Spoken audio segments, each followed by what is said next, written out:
Dear students, welcome you once again to my spoken English class. দেখো আজকে আমরা একটা খুব গুরুত্বপূর্ণ বিষয়ে তোমাদের সঙ্গে আলোচনা করতে যাচ্ছি। দেখো আমাদের ভাষায় এরকম আমরা অনেক সময় বলে থাকি তাকে এই কাজটা করতে হয়নি, আমাকে কলেজ যেতে হয়নি, তাকে ভাত খেতে হয়নি, এই টাইপের।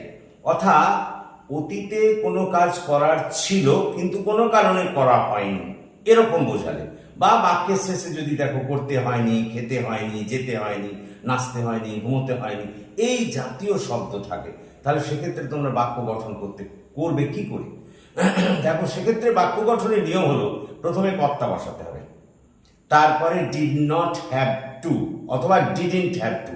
ডিড নটকে আমরা শর্টকাটে বলতে পারি ডিডন্ট হ্যাভ টু, কথাটা বোঝার চেষ্টা করো। তারপর মূল ক্রিয়ার প্রেজেন্ট রূপ বা V1 রূপ, তারপর অন্যান্য কর্ম। আমি আবার বলি, অতীতে কোনো কাজ করার ছিল কিন্তু কোনো কারণে করা হয়নি, বা বাক্যের শেষে যদি দেখো করতে হয়নি, খেতে হয়নি, যেতে হয়নি, নাচতে হয়নি, ঘুমোতে হয়নি ইত্যাদি জাতীয় শব্দ আছে, তাহলে সেক্ষেত্রে তোমরা বাক্য গঠন করবে কি করে? যেমন মনে করো আমাকে গতকাল কলেজ যেতে হয়নি, রামকে গতকাল ভাত খেতে হয়নি, মাকে গতকাল রান্না করতে হয়নি। লক্ষ্য করো সব জায়গায় দেখছি আমরা করতে হয়নি, খেতে হয়নি, যেতে হয়নি, নাচতে হয়নি, ঘুমোতে হয়নি ইত্যাদি জাতীয় শব্দ আছে। এক্ষেত্রে বাক্য গঠন করতে গেলে তোমাকে প্রথমে কর্তা লিখতে হবে, তারপরে ডিডন্ট হ্যাভ বা did not have. Didn't have মানে ডিড নট হ্যাভ, তারপর TO2, তারপরে মূল ক্রিয়ার V1 রূপ, তারপর অন্যান্য কর্ম। ওই যে খেতে হয়নি, খাওয়াটা মূল ক্রিয়া, যেতে হয়নি, যাওয়াটা মূল ক্রিয়া, তার V1 রূপ লিখবো, তারপর অন্যান্য কর্ম। যেমন মনে করো গতকাল আমাকে কলেজ যেতে হয়নি। লক্ষ্য করো বাক্যের শেষে কি আছে? কলেজ যেতে হয়নি, অতএব যেতে হয়নি, খেতে হয়নি, ওই ফরম্যাটে পড়ে যাচ্ছে। তাহলে প্রথমে গতকাল আমাকে কলেজ যেতে হয়নি, কর্তা আমাকে মানে আই, তারপরে ডিড নট হ্যাভ অথবা ডিডন্ট হ্যাভ যাই দেখো, তারপর TO2, তারপরে যাওয়া ইংরেজি মূল ক্রিয়ার প্রেজেন্ট রূপ বলেছি বা V1 রূপ গো, তারপরে কলেজ টু কলেজ। তার মানে I didn't have to go to college yesterday, গতকাল আমাকে কলেজ যেতে হয়নি। বা যদি আমি ধরো বলি মাকে গতকাল রান্না করতে হয়নি, তাহলে লক্ষ্য করো মাকে রান্না করতে হয়নি, তাহলে ওই একই জাতীয় আসছে, করতে হয়নি, খেতে হয়নি, যেতে হয়নি, তাহলে মাদার কর্তা বসালাম। তারপরে বলেছি ডিডন্ট হ্যাভ, তাহলে ডিডন্ট হ্যাভ বা ডিড নট হ্যাভ লিখতে পারো। তারপর TO2, তারপরে রান্না করা ইংরেজি মূল ক্রিয়ার V1 রূপ কুক, তারপর অন্যান্য কর্ম। তাহলে মাদার ডিডন্ট হ্যাভ বা did not have to cook yesterday. বা মনে করো আমি যদি বলি গতকাল বাবাকে অফিস যেতে হয়নি, দেখো একই কথা, যেতে হয়নি, খেতে হয়নি, নাচতে হয়নি, ওই টাইপের। তাহলে প্রথমে কর্তা বসাও ফাদার, তারপরে ডিডন্ট হ্যাভ বা ডিড নট হ্যাভ। আমি বারবার বলছি ডিডন্ট মানে হচ্ছে ডিড নট এর শর্টকাট ফর্ম। তাহলে father didn't have to go to office yesterday. বা মনে করো যদুকে আমার বাড়ি আসতে হয়নি, Jadu didn't have to come to my house. কি করলাম দেখো, প্রথমে যদু বসালাম, তারপর ডিডন্ট হ্যাভ বসালাম, তারপর TO2, তারপর মূল ক্রিয়া ওই আশা বলেছি, অর্থাৎ কাম, তারপর টু মাই হাউস মানে আমার বাড়ি। তাহলে Jadu didn't have to come to my house. এরকম শত শত বাক্য তোমরা কিন্তু এই ফরম্যাটে ফেলে করতে পারো। এবার আমি সেটাই লিখেছি, অতীতে কোনো কাজ করার ছিল কিন্তু কোনো কারণে করতে হয়নি এরকম বোঝালে, বা বাক্যের শেষে করতে হয়নি, খেতে হয়নি, যেতে হয়নি এরূপ বোঝালে বাক্যের গঠন প্রথমে সাবজেক্ট, তারপরে ডিডন্ট হ্যাভ বা ডিড নট হ্যাভ, তারপর TO2, তারপর V1 রূপ, তারপর অন্যান্য কর্ম। আমি দুটো উদাহরণ দিচ্ছি, দেখো গতকাল আমাকে কলেজ যেতে হয়নি, তাহলে আই, তারপর বলেছি ডিডন্ট হ্যাভ, তাহলে ডিডন্ট হ্যাভ, তারপর বলেছি টু, দেখো TO2, তারপরে যাওয়া ইংরেজি কলেজ যাওয়াটা মূল ক্রিয়া এখানে, তাহলে গো, তাহলে আই ডিডন্ট হ্যাভ টু গো, তারপরে কোথায়? To the college yesterday. আরেকটা উদাহরণ দিচ্ছি, দেখো মিনাকে গতকাল রাতে ভাত খেতে হয়নি, তাহলে কর্তাকে মিনা, তারপরে বলতে হবে ডিডন্ট হ্যাভ, তারপরে টু, তারপরে হচ্ছে খাওয়া মূল ক্রিয়া ইট, তারপর অন্যান্য কর্ম যা আছে rice yesterday, at night yesterday. তাহলে Meena didn't have to eat rice at night yesterday. বা যদি আমি এরকম বলি আমাকে গতকাল চিঠি লিখতে হয়নি, তাহলে I didn't have two right letter yesterday. ভাইকে গতকাল ফুটবল খেলতে হয়নি, তাহলে my brother didn't have to play football yesterday. লক্ষ্য করো, তার মানে আমি তোমাকে যেটা বোঝাতে চাইছি, বাংলা বাক্যের শেষে করতে হয়নি, খেতে হয়নি, যেতে হয়নি ইত্যাদি থাকলে প্রথমে কর্তা, তারপরে ডিডন্ট হ্যাভ বা ডিড নট হ্যাভ, যেটা তোমরা লিখতে পারো সেটাই হবে। ডিড নটেরই শর্টকাট রূপ হচ্ছে ডিডন্ট হ্যাভ, তারপর টিও টু বসাবে, তারপরে মূল ক্রিয়ার V1 রূপ, তারপর অন্যান্য কর্ম। দেখো আমি সেই শর্টকাট ফর্ম তোমাদের লিখে দিয়েছি। সাবজেক্ট, তারপর ডিডন্ট হ্যাভ, তারপর টু, তারপর V1 রূপ, তারপর অন্যান্য কর্ম। এর পরের যে অংশটা এরই প্রশ্নবোধক।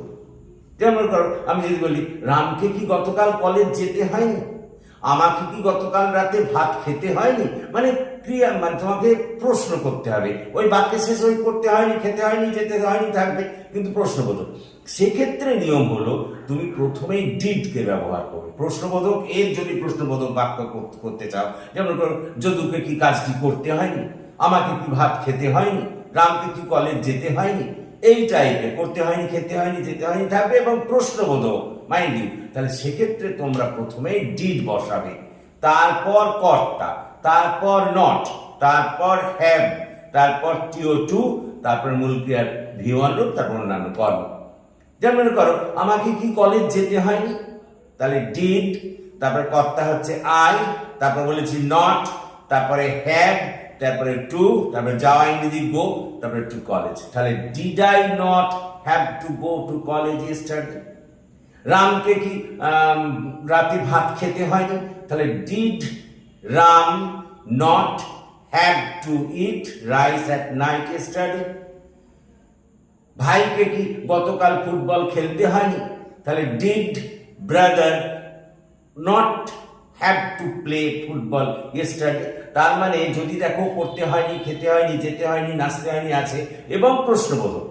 যেমন মনে করো যদুকে কি ভাত খেতে হয়নি, রামকে কি কলেজ যেতে হয়নি, ক্রিয়া, মানে এখানে আমি প্রশ্ন করছি। তাহলে ওই একই জিনিস, করতে হয়নি, খেতে হয়নি থাকবে, কিন্তু প্রশ্নবাচক। তাহলে সেক্ষেত্রে প্রথমে তুমি ডিড বসাবে, তারপর সাবজেক্ট, তারপর নট, তারপর হ্যাভ, তারপরে টিও টু, তারপর মূল ক্রিয়ার প্রেজেন্ট রূপ বা V1 রূপ, তারপর অন্যান্য কর্ম।